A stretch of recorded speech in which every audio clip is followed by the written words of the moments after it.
I've seen another guy that makes what I call thread holders. He calls them thread sliders. And he's got them mounted on round tubes. Really cool. He prints the plastic parts out, and then he can slide his thread along the holder, the spool, everything, and keep it in line with where he's wrapping. Like he puts a guide here, and then puts a guide here. He can finish this one and go to this one.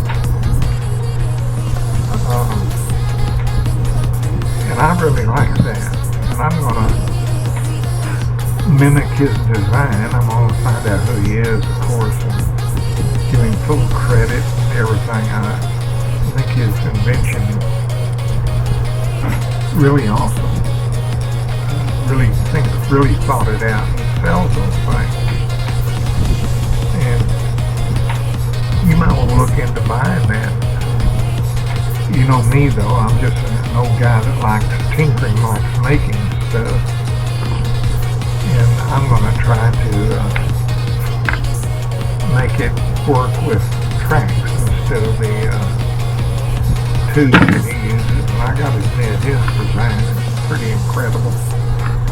Really incredible. So I think while I'm doing this, I'm going to increase the track width from end to end, and then my roller I'm going to move out to the very extreme end.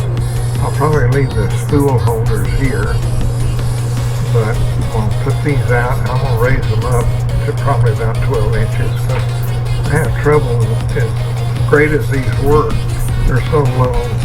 My clumsy hands, I can't work underneath them.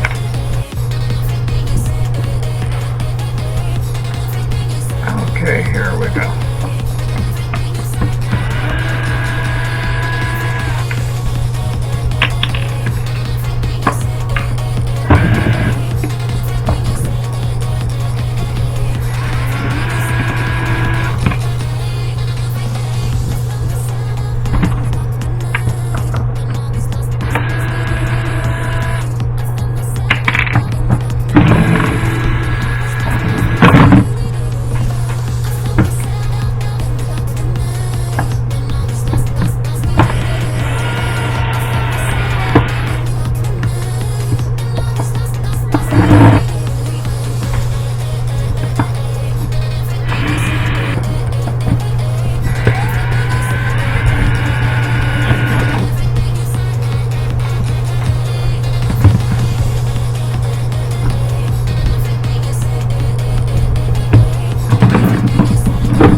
Now I've reached this point, and I'm thinking to myself, I really need to raise these rollers higher so I can work under them and also have the rods closer to eye level when I'm wrapping. So I'm just going to take this sheet of aluminum that I have, cut me 2 pieces out of it, and rig some rollers on it, and see if I can't get this thing working like it really needs to be working.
course, everything that's wood on this needs to be painted or repainted. But on this thread glide, I think instead of going black this time, I'm going to go silver on the glide itself to build a little contrast. And of course, I've got to do some finish up on it. I've got to cut it. It's too long. Poke into my chest. It's sticking so far back. But as we go in the video, you'll see little alterations that's made.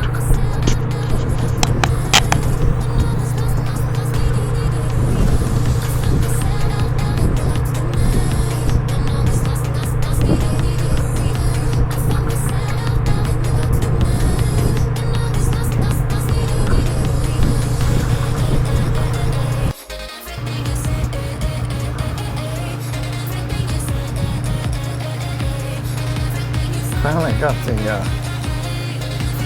thread slider put together.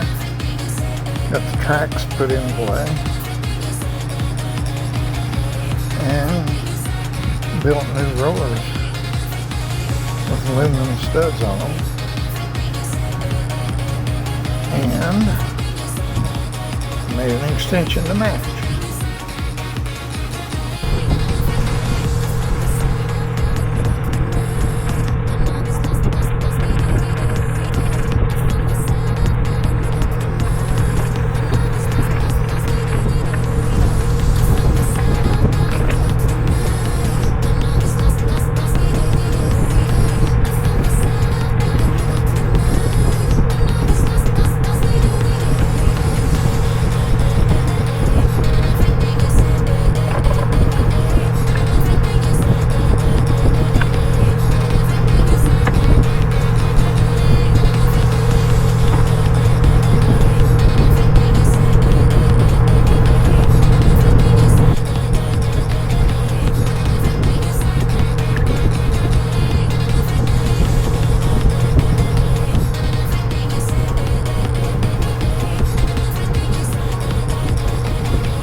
I'm finished now with the inline rod support, the roller.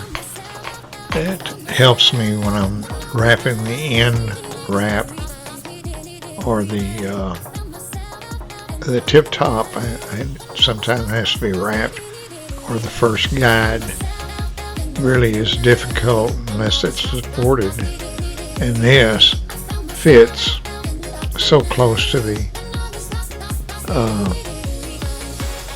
permanently mounted roller that it would keep it from flexing, you know, when I'm trying to wrap. It really be a big assist.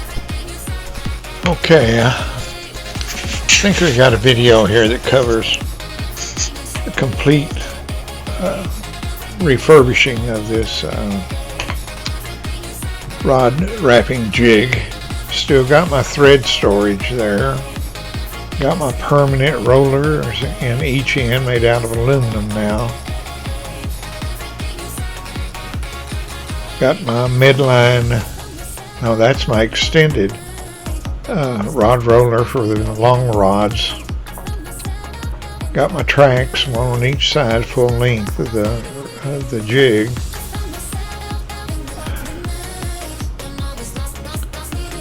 Got my thread carriage in place and painted. Still manage on this fourth try to paint, still managed to get my fingerprints in it. So looks like they're permanently etched in on this, and I'm not going to do it anymore.